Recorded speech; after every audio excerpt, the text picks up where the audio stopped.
એ ગિરિયા, આ તને ખબર છે આજે શું છે? અભાગ્યા બારસ. અભાગ્યા બારસ? હમ એ વળી કઈ બારસ? ફરાળી 11 પછી જે આવે ને એ અભાગ્યા બારસ.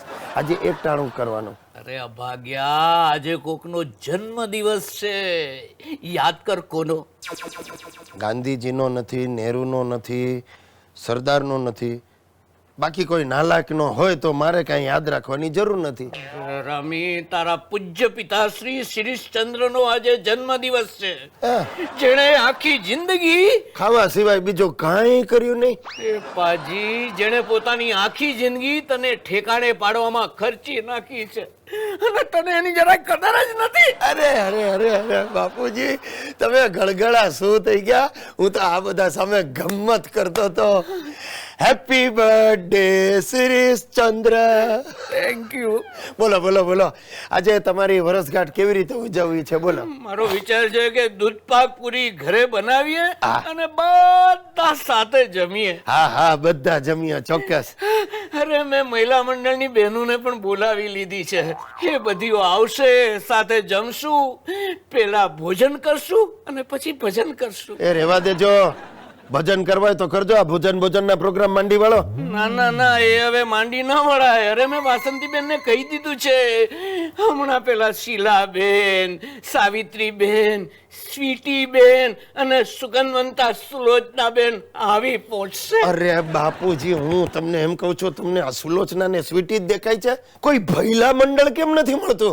હવે આવી કાટલા છાપ મહિલા મંડળને જમાડીને કરવું જ શું તમારે? અરે ડોબા, બધી બહેનો છે ને તારી માની બેનપણી હતી. અત્યારે તારી માના આત્માને આનંદ મળે એટલે આ બધીઓને હું પ્રેમ કરું છું. જુઓ સાહેબ, આ ખંડેરને જુઓ. વાંદરો ઘરડો થાય પણ ગુલાટ ન મૂકે, તે આનું નામ. એક ગુજરાતી ફિલ્મ હતી, દેશ રે જોયા દાદા પરદેશ રે જોયા, પણ આ દેશે કે પરદેશે મારા દાદા જેવો બીજો દાદો નહીં જોયો. સાહેબ ખરેખર દાદો જ છે. 2000 ની નોટ છે, સમજી લો.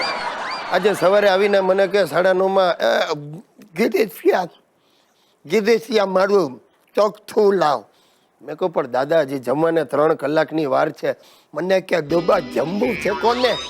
આ તો ચોખ્ઠું પહેરીને સામેવાળી મંગળાને સ્માઈલ આપવું છે. બોલો. અને એમાં એમના હાથમાં કંઈક યોગાસનની ચોપડી આવી ગઈ છે. યોગાસન કરો અને યૌવન પાછું મેળવો.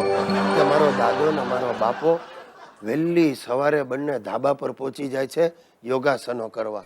બાપા યોગાસન તો બાજુએ રહ્યા, આજુબાજુની બારીઓમાં ડાફોડિયા મારતા હોય, ને મારો બાપો ધોતિયું પહેરીને શીર્ષાસન ચાલુ કરે.